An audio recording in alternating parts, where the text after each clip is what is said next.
Hello, everyone. My name is Abigail, and at 35 years old, I've been through quite a bit recently. I felt it was important to share my story, not just to open up about my experiences, but to also offer a word of caution.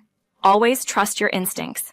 Remember, not every family member has your best interests at heart, and it's crucial to protect yourself.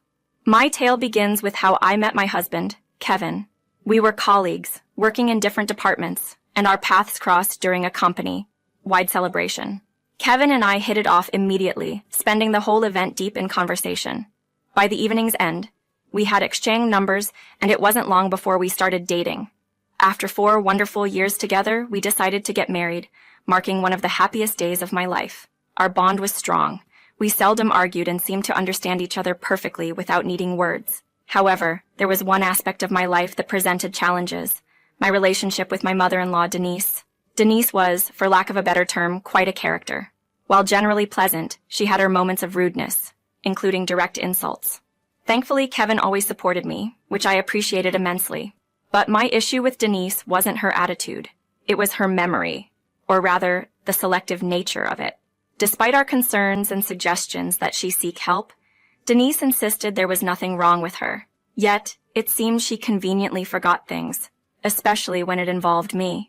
One striking example was when she borrowed my laptop to shop at Best Buy. She ended up making expensive purchases with my saved card information, claiming later to have forgotten it was there. Though the situation was resolved with Kevin's help and Denise repaid me, it was clear that these forgetful incidents often had a selective nature, especially when they impacted me directly. Kevin and I had plans for a quick getaway, but we found ourselves in a bit of a bind when it came to finding someone to care for our cat. All our friends were busy and my parents weren't available either. Reluctantly, I turned to Denise, asking if she could simply drop by our place once a day to refill our cat's food and water bowls. She agreed, assuring us it wouldn't be a problem. However, upon returning, we were greeted by a nightmare. Our home was swarming with ants, and our cat's food bowl was not just full, but overflowing and besieged by ants. Our poor cat was visibly uncomfortable, scratching incessantly. Angry and frustrated, Kevin and I confronted Denise at her home. I couldn't hide my frustration, questioning her on the one task we'd asked of her. She defensively claimed to have filled the bowls with food and water, not acknowledging the chaos that ensued. Her justification that the house's ant infestation wasn't her fault, and her dismissive attitude towards the discomfort she caused our cat, only fueled my anger. She admitted to only visiting once, overfilling the bowls with the logic that it would suffice for the duration of our trip. A flawed approach she seemed to recognize, yet dismiss. Her excuse? She simply forgot about the cat. When pressed on her readiness to take on the responsibility she knew she couldn't handle, her response was indifferent, suggesting the cat's survival was all that mattered. Her attempt at an apology felt hollow, lacking any real sense of remorse for the distress caused. Walking away from that confrontation, I was seething. Denise's nonchalant demeanor in the face of her negligence was infuriating. Kevin attempted to apologize for his mother's actions, but I couldn't let him shoulder the blame for what had transpired. The incident left a sour note, highlighting a careless disregard for the well-being of our beloved pet and a lack of accountability for the chaos it caused. Kevin had no involvement in his mother's negligent actions, so it felt unjust to hold him accountable. After addressing the ant issue and ensuring our cat was healthy again following a visit to the vet, everything seemed to return to normal. This experience, though, was a stark reminder of Denise's lack of consideration and foresight. It was a lesson I wish I had taken more seriously, especially when reflecting on the events that followed. About a year later, I found myself facing another challenging chapter: my pregnancy with my son, Frank. The journey was far from easy, marked by severe pregnancy symptoms and an unexpectedly early labor. Frank's premature birth meant waiting 3 long weeks before I could hold him for the first time. That moment was transformative, solidifying a vow within both Kevin and me to shield him from harm at all costs. In those early, delicate months, Kevin and I chose to limit visitors, including family and friends, to ensure Frank's safety and to foster our family bond. I also took a significant break from work, fortunate to have a year's maternity leave and the option to work from home, allowing me to focus on Frank's care. Fast forward 4 years, and Frank was thriving, a joy to us and those in our lives. However, Kevin and I realized our relationship had been sidelined in the whirlwind of work and parenting. We decided it was time for a date night, a chance to reconnect. When Kevin mentioned our plans to Denise, she immediately offered to babysit Frank. Despite my reservations, stemming from past experiences, I couldn't rationalize them against the innocent expectation that surely she wouldn't harm a child. After some deliberation, Kevin and I reluctantly agreed to let Denise babysit, a decision I couldn't help but feel uneasy about. Kevin and I genuinely enjoyed our date, feeling reconnected after spending much-needed time together. However, upon returning to Denise's place where she was supposed to be watching Frank, the absence of her car instantly raised red flags. Confused yet trying to stay composed, we approached the house, finding it oddly silent. No response came from ringing the bell, amplifying my anxiety. Thankfully, Kevin had a spare key, allowing us to enter. The sight that met us was heartbreaking. Frank was alone, in bed, crying. The relief of holding him did little to quell the fury that surged within me, especially when Kevin confirmed Denise was nowhere to be found. Denise returned shortly after, nonchalantly explaining she'd left to meet a friend for coffee, leaving Frank unattended. Her justification was flippant, prioritizing her social life over the safety of our child and underestimating the gravity of her negligence. Her casual dismissal of the situation and her justification for not wanting to deal with a crying baby or expose her friend to a messy house was appalling. Despite her assurance that she had timed her outing to Frank's sleep, her recklessness was undeniable. Denise's lack of remorse and her assertion that kids are tougher than you think only fueled our decision to prevent her from being near Frank moving forward. Kevin backed me up, confirming our stance to keep Denise away from our son. Despite her protests and attempts to downplay the severity of her actions, we stood firm, driven by the irresponsibility she exhibited. For the next 3 years, Denise's presence was a non-factor in our lives. Even the mere thought of her actions filled me with anger.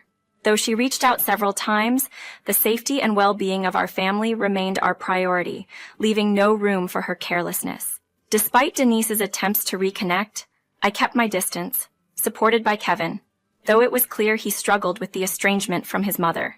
I encouraged him to maintain his relationship with her, stipulating that Denise remain removed from Frank's and my life.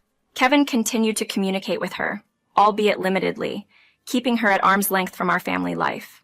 Eventually, Kevin broached a sensitive subject: Denise's desire to reconcile and re-enter our lives, particularly to reconnect with Frank after years of persistent apologies. Her sudden fervor for apology raised both skepticism and a hard stance from me, rejecting the idea of her reintegration into our lives. Kevin relayed Denise's pleas, her fear of dying estranged from her family, her regret over past actions, and her yearning to see her grandson. Despite Kevin acknowledging her apparent remorse and suggesting a gradual reintroduction to Frank's life, my reservations held firm. The prospect of reintroducing someone who had previously endangered our son felt unthinkable, regardless of her remorse. Kevin proposed a cautious approach, ensuring Frank would never be left unsupervised with Denise, aiming to balance the familial bonds against the need for safety and accountability. Reluctantly, I conceded to a tightly controlled meeting, under the strict condition that any interaction between Denise and Frank would happen only in my presence, and with Frank's consent. This compromise, born of a blend of skepticism, the need to protect my son, and the recognition of familial ties, marked a cautious step toward possibly mending a fractured family dynamic, albeit under watchful eyes and strict boundaries. Kevin and I agreed that Denise could attempt to rebuild her relationship with Frank, but only under strict conditions that respected both our and Frank's boundaries. Any sign of discontent from Denise regarding these rules would immediately end her visitation privileges. Despite my reservations, I allowed her the chance to prove herself. Surprisingly, Denise embraced her role as a grandparent, respecting the limits we set and gradually forming a positive relationship with Frank. Our family began to include her in weekly dinners, where she lavished Frank with gifts and planned outings aimed at bringing joy to his life. Over 4 years, her consistent efforts led me to cautiously believe in her change. However, an unexpected request from Denise reopened old wounds. She expressed a desire to take Frank to the wildlife park alone, citing his fascination with giraffes as a perfect opportunity for them to spend quality time together. This suggestion immediately raised alarms due to her past negligence. Despite her apology and insistence on having changed, the thought of giving her unsupervised time with Frank, especially for an activity hours away, was unnerving. Her plea for a chance to prove her transformation met with a firm stance from us. The request for alone time, given the history and distance involved, was a boundary we weren't ready to cross. Denise's frustration at our refusal hinted at the delicate balance of trust and caution we navigated, highlighting the ongoing impact of past actions on present decisions. Our resolution remained clear. While we were open to her involvement in Frank's life, it would always come with safeguards to ensure his well-being. Despite my apprehensions about Denise taking Frank on a solo trip to the wildlife park, Kevin's confidence in his mother's transformation and Frank's enthusiastic response swayed our decision. Denise had proven herself over the years, earning a special place in Frank's heart as his beloved grandma. So, with a heavy heart, I agreed to let them go, setting a return time of 5 p.m. The day of their outing, my anxiety was palpable, overshadowing the joy in Frank's anticipation. As the clock struck 5 p.m. and there was no sign of their return, my worry intensified. Each passing hour without their arrival amplified my fears, leading to a flurry of rationalizations about their delay. Finally, unable to bear the suspense any longer, I reached out to Denise, only to be met with a response that chilled me to the core. Denise casually mentioned she had left Frank at the wildlife park, having lost track of him in the heat and forgetting to inform us of the situation. Her nonchalant admission, treating such a grave oversight with a disconcerting lack of urgency, was beyond alarming. The realization that Denise had not only misplaced Frank, but had also left the wildlife park without him sparked a panic unlike any other, highlighting gross negligence that contradicted all the progress and trust we had cautiously built up over the years. This incident served as a harrowing reminder of the complex dynamics of trust, responsibility, and the ongoing effort to balance familial relationships with the paramount importance of a child's safety. Upon hearing Denise's unfathomable response about forgetting Frank at the wildlife park, my fear and anger reached a boiling point. Her lackadaisical attitude towards such a serious oversight was incomprehensible. Asserting that he's just a child, as if that minimized the gravity of her negligence, only added fuel to the fire. The suggestion that Frank, still so young, could navigate his way out of being lost on his own was irresponsible at best. I ended the call abruptly, driven by an urgent need to ensure Frank's safety. Rushing to the wildlife park with Kevin, who expressed regret for persuading me to trust Denise for this outing, we both acknowledged our shared mistake in judgment. It's one thing to trust family, but another to ignore glaring signs of irresponsibility. En route, contacting the wildlife park's management brought a sliver of relief when they confirmed Frank was safe with security, awaiting our arrival. Arriving at the wildlife park after hours, the sight of Frank breaking down upon seeing us was heart-wrenching. He clung to us, his silence and tears painting a vivid picture of his ordeal. The security team's recount of Frank's distress was a testament to the emotional trauma he had endured. My heart ached as I tried to comfort him on the drive back, feeling a profound sense of guilt for the situation we had put him in. Resolved to take action against Denise's reckless behavior, Kevin and I agreed it was necessary to involve the police.